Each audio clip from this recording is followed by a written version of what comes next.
Complex shapes are widespread in today's world and are often produced using industrial design tools or carved to make physical models, but they need to be manufactured.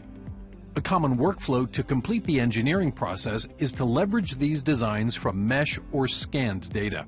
SolidWorks 2019 provides several new tools to help leverage this data to create production parts, and some handy new part modeling tools that are sure to delight. This handle originated as mesh data. Let's take a look at how it was built. SolidWorks can open a wide variety of mesh data like this 3MF file. As you can see, this is clearly a mesh body, and to leverage this body to build a solid model, a new slicing tool is available to create intersection sketches through the mesh body. Pick a starting plane, then define the number of planes and offset. The slicing planes and sketches are organized in a folder and can be edited to position the sketches in the desired locations. Once positioned to your liking, the mesh body can be hidden.